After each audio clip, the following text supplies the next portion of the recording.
Ask मुफ्ती तारिक मसूद। तौबा कैसे कबूल होती है?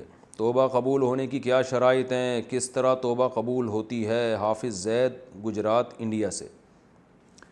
देखें, तौबा अगर उसका ताल्लुक़ हुकूकुल इबाद से ना हो तो उसके तौबा की कबूलियत की 3 शर्तें हैं। नंबर 1 जो उलमा ने बयान की और ये कुरान और हदीस से पता चला है।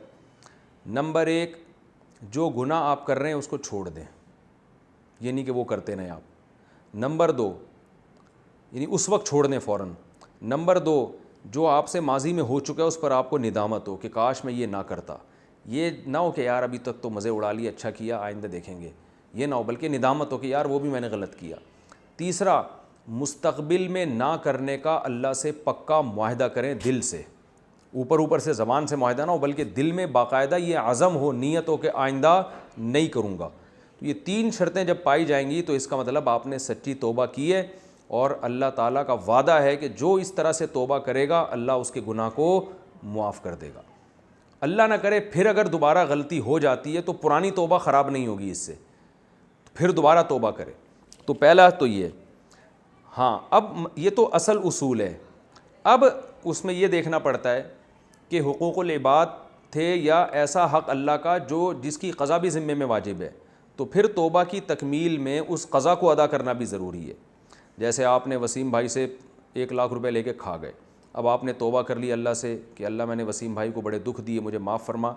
तो अल्लाह फरमाते हैं ठीक है, तुम 3 काम करो, पिछले पर निदामत, आइंदा किसी के पैसे ना खाने का आज़म, और उस वक्त अगर किसी के पैसे खाए हुए हो तो ये अमल भी छोड़ दो। ये 3 काम कर लिए, लेकिन अब यहाँ चौथा काम भी करना पड़ेगा कि वसीम भाई को वो 1 लाख रुपए देने पड़ेंगे या उनसे माफ़ करवाने पड़ेंगे। तो ये चौथा काम भी यहाँ करना पड़ेगा एक्स्ट्रा।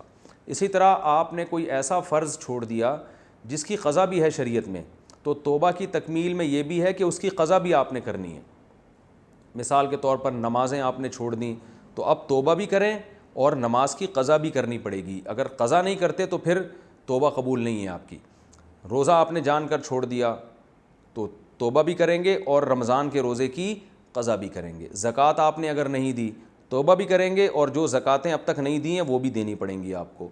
हज आपने डिले कर दिया, नहीं किया, तो तौबा भी करेंगे और अब जब मौका मिले तो फ़ौरन हज भी आप करेंगे।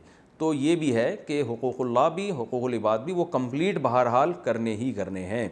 और कुछ गुनाह ऐसे होते हैं जिनमें जो है वो जिनकी कोई क़ज़ा नहीं है, खुदा न ख्वास्ता कोई बेहयाई हो गई, बदनज़री हो गई, अल्लाह न करे ज़िना हो गया, तो बस खूब गिड़गिड़ाए अल्लाह के सामने और आइंदा के लिए अज़म करे कि मैं ये गुनाह नहीं करूँगा। लेकिन इसमें भी याद रखें कि ये इस अज़म में मुखलिस है या नहीं है, इसका पता ऐसे चलेगा कि आइंदा इस गुनाह से बचने के लिए ये कोई असबाब इख्तियार कर भी रहा है कि नहीं कर रहा। मिसाल के तौर पर किसी को सिनेमा घर में फ़िल्म देखने की आदत है या इंटरनेट पे तन्हाई में बेहुदा फ़िल्में देखने की आदत है, फ़ोहश फ़िल्में। अब इसने देख ली, अब अल्लाह से तौबा कर रहा है, तो तौबा तो कर रहा है और अज़म कर रहा है कि अल्लाह आइंदा मैं नहीं देखूँगा। तो इस अज़म में ये पक्का है, ये इससे पता चलेगा कि आइंदा इसने गुनाह से बचने के असबाब इख्तियार किए कि नहीं। पता चला आइंदा भी ये कुंडियाँ लगा लगा के तन्हाई में इंटरनेट में बैठता है, इसका मतलब ये ख़ुद अपने आप को गुनाहों की तरफ धकेल रहा है। या सिनेमा में फ़िल्म देखने की आदत है, अब बार बार उसी सिनेमा घर के करीब से गुजर के उसके जो है ना साइन बोर्डों को देख रहा है, तो इसका मतलब ये ख़ुद अपने आप को गुनाह की तरफ धकेल रहा है। तो ये अलामत है ये गुनाह छोड़ना चाहता ही नहीं है, ये झूठ बोल रहा था कि मैं छोड़ना चाहता हूँ। तो इसलिए वो असबाब इख्तियार करना जो आपको गुनाह की तरफ लेकर जाते हैं, उन असबाब को भी छोड़ना पड़ेगा। तो ये इसकी अलामत होगी कि आप वाकई इस गुनाह से बचना चाहते हैं। तो फिर ये इसकी अलामत है कि आपने सच्ची तौबा की और अल्लाह ऐसी तौबा को कभी भी रद्द नहीं करता, अल्लाह माफ़ कर देता है। आस्क मुफ्ती तारिक मसूद।